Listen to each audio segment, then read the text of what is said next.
I've always dreamt of having a natural swimming pond in our garden, and eventually we decided to visit a specialized store to get a quote for having one built. But it didn't take long for us to realize that the price was way out of our budget. We almost gave up the idea altogether. Then the guy at the store said, well, you could actually build it yourselves. And suddenly the cost was just a fraction of the original price. There was just one problem. We had zero experience. No experience with construction, no experience with ponds. Whatsoever, nothing. So it was quite a challenge for us. In this video I want to show you, despite having no prior knowledge, my partner and I managed to complete this project on our own, and hopefully we can inspire you to do the same. Now sit back and enjoy the video, and I'd like to take the opportunity to thank my eldest son Esteban for editing this video. Here you can see the excavation work in progress. We were fortunate to find a landscaper who could handle the digging and also take care of removing the excess soil.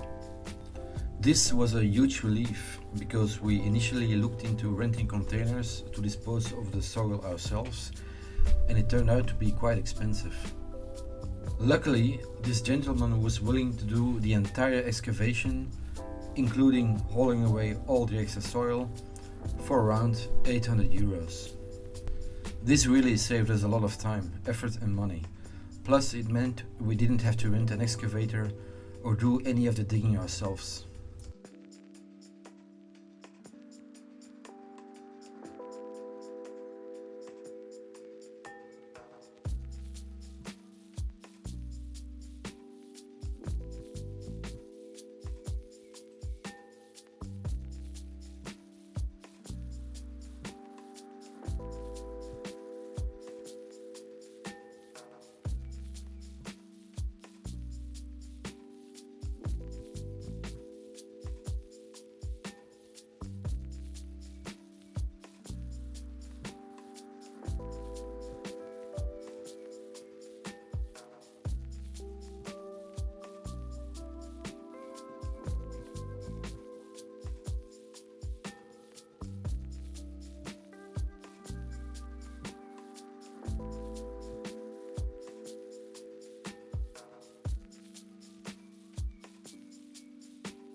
Before pouring the concrete, it's important to lay down a plastic sheet to prevent the concrete from making direct contact with the soil.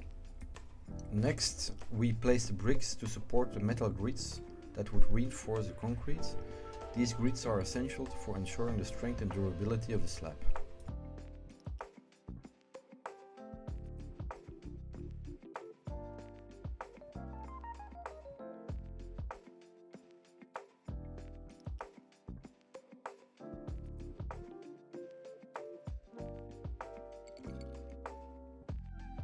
Fortunately, it wasn't a problem to lay the pipes of the concrete pump all the way to the pond, since we have a driveway right next to our house. The actual pouring process went incredibly fast, about 15 minutes in total.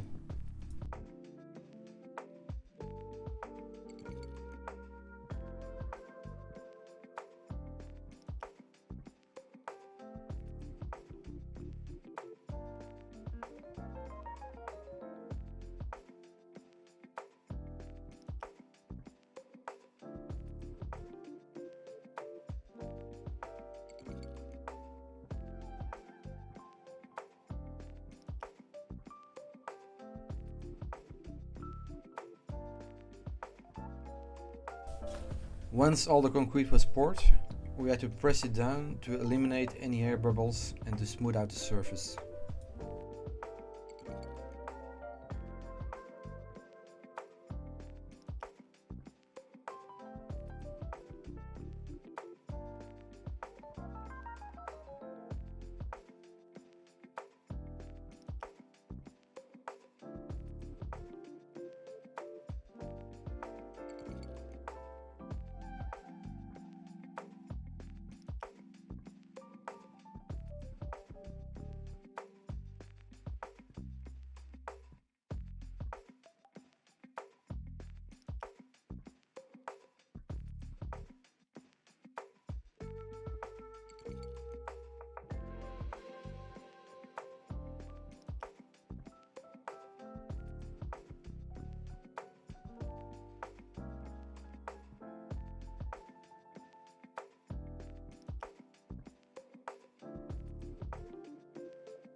Here we see the truck coming to a stop, delivering pallets loaded with beaner concrete blocks, measuring 29 by 14 by 19 centimeters.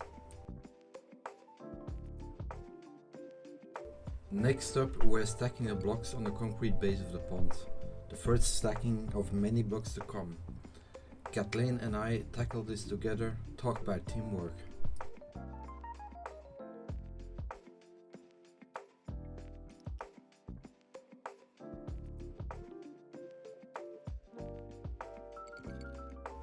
Here we see Kathleen hard at work laying down the first row of bricks. Turns out it was trickier than expected since the concrete base wasn't perfectly level. You will also notice a blue strip on the first layer. This is Murphy providing horizontal reinforcement. Luckily we got a bit of help from my son Thomas. Teamwork makes the dream work.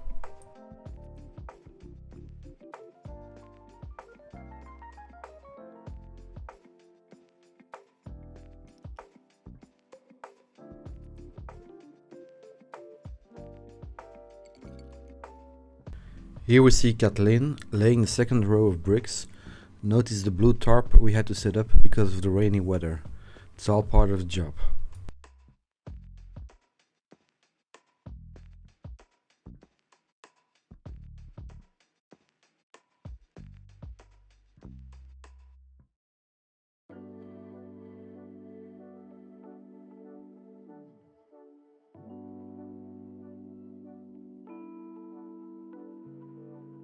Meanwhile, I'm adding mortar between the bricks for a smooth, even finish.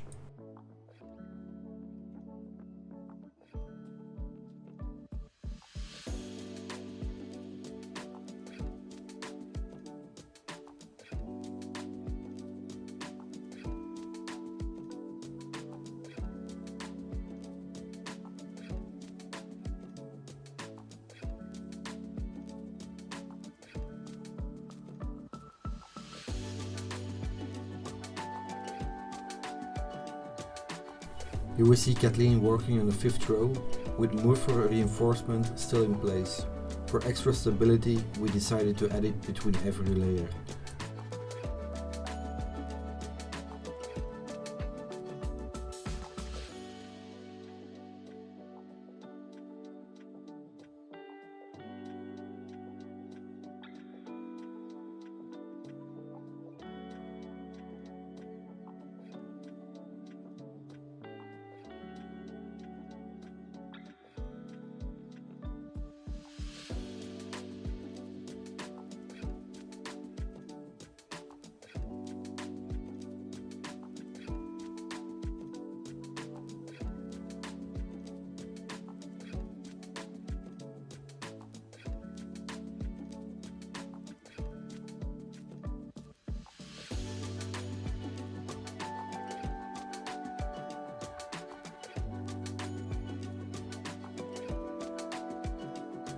A big shout out to my brother Yves for lending us his angle grinder.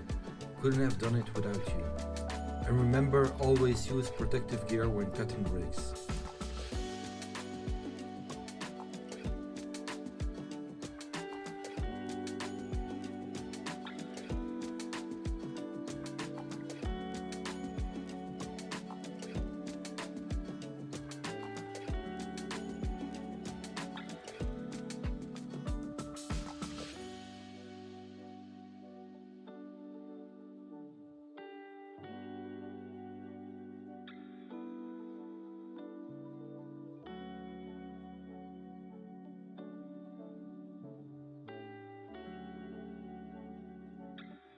While digging the pit, part of the wall caved in, so now I'm filling it back up, one scoop at a time.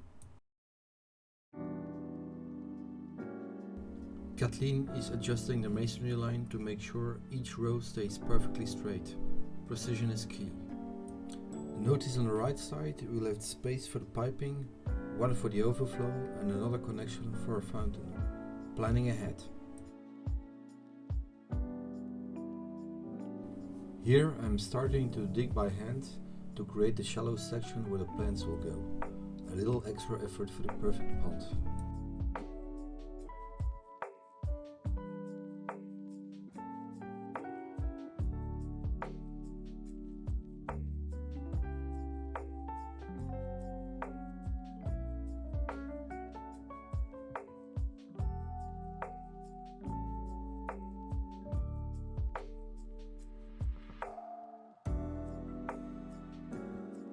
Here you can see Kathleen preparing the wooden framework for pouring the foundation of the plant zone, getting everything set up for the next big step.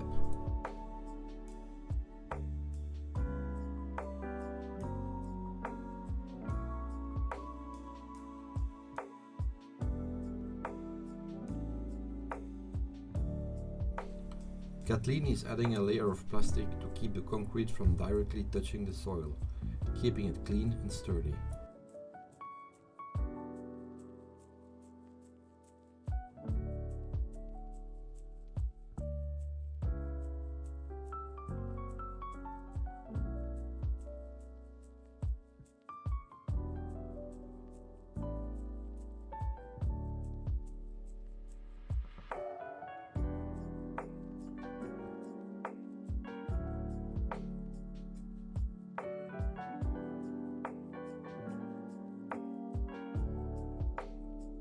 Here we see Kathleen smoothing out the concrete foundation, getting it just right.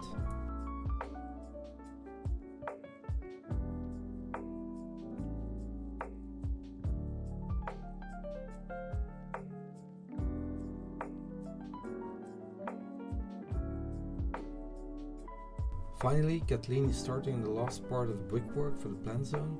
Almost there.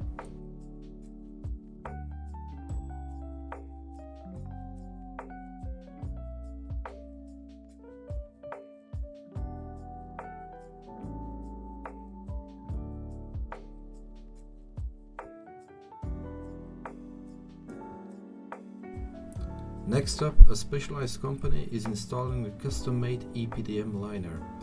Their service includes the full installation, starting with a protective layer of white felt to shield the EPDM from any rough spots underneath. Having the liner custom-made is definitely the way to go. It's factory welded for a perfect fit. No need for folding, which gives a much cleaner look. Now we can start filling the pond. Once the water reaches a certain level, we can gently pull the EPDM to smooth out any creases for a flawless finish.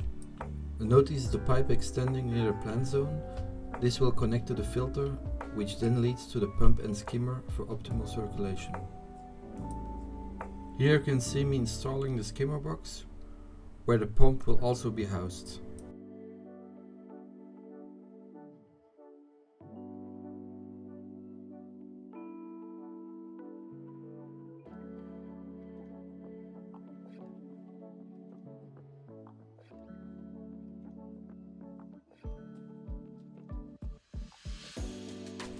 The skimmer came with a bunch of parts, and here's Kathleen trying to make sense of it all, tackling the puzzle like a pro.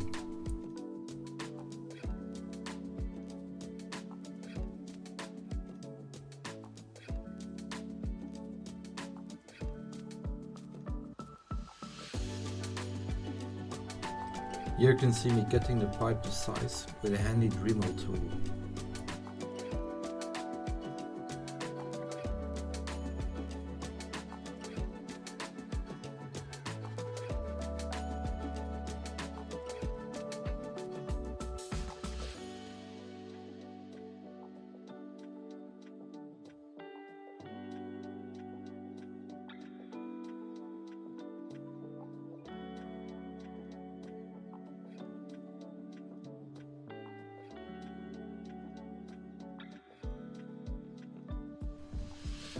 It's important to smooth out the pipe ends so the glue makes better contact.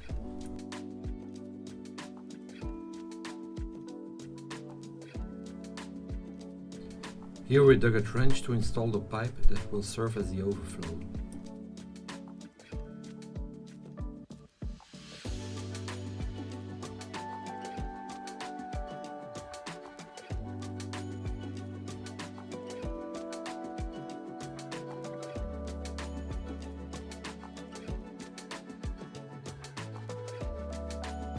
All that's left is connecting the pipe. A bit of petroleum jelly on the edge helps slide it in easily.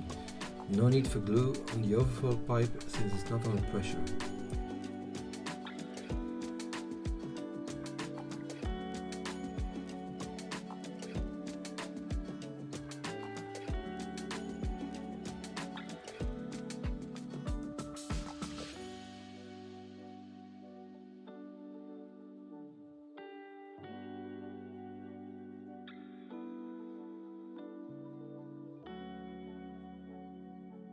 Just making sure it's really well fitted.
Now we're adding a vertical pipe to the overflow, which we'll trim later to set the maximum water level in the pond.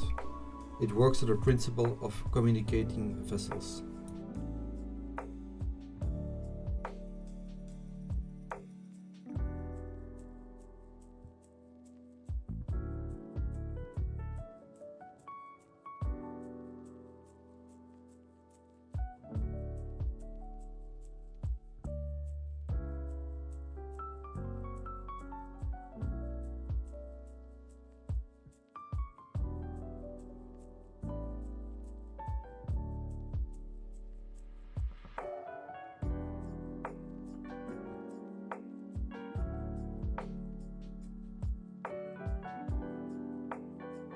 While the pond is filling up, all 16,000 liters of it, we're adding gravel to the plant zone to give the plants a solid base to root in.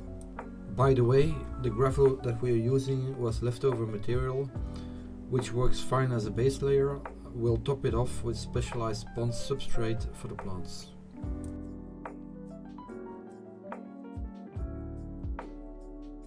The pond is now finally full. It's time for the first test.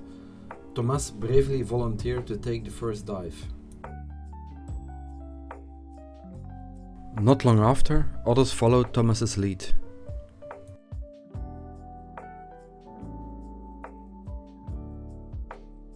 Even in stormy weather.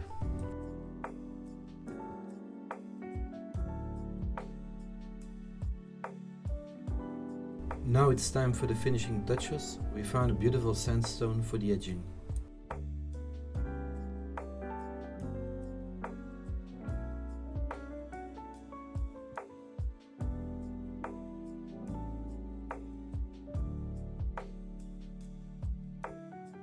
We had to trim the excess felt before gluing the sandstone to the concrete blocks.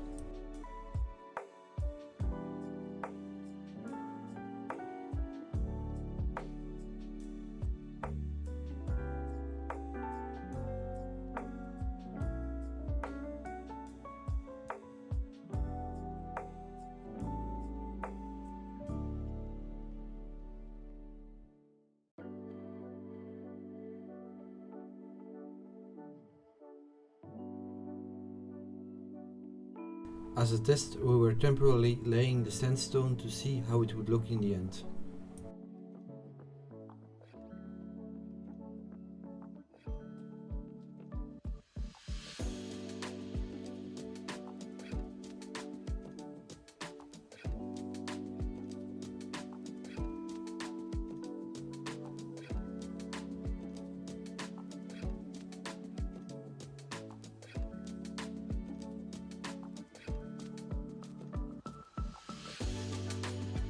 To glue the sandstone onto the concrete, we used thick bed mortar. We didn't realize at the time that the weight of the stones would cause them to tilt through the adhesive.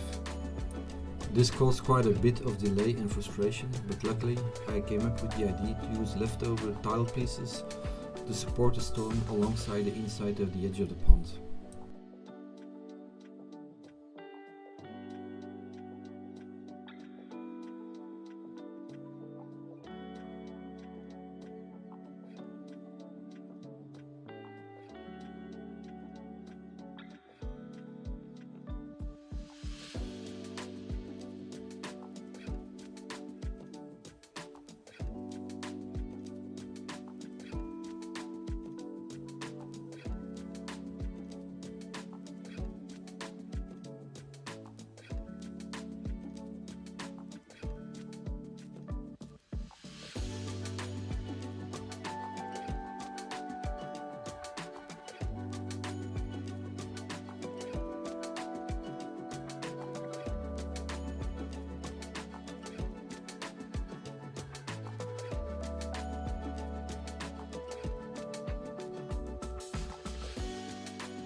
With all the stones finally in place, the only thing left to do is the grouting, which shows a light grey color for the finish.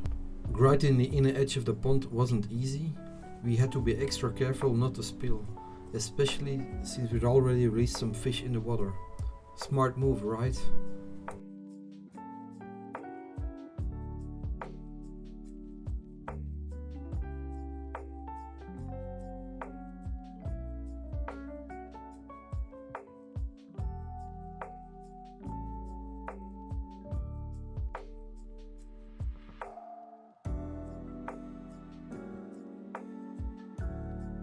You can easily remove excess grout with a damp sponge.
Our Norwegian forest cat Yoko seemed pretty pleased with her new drinking bowl.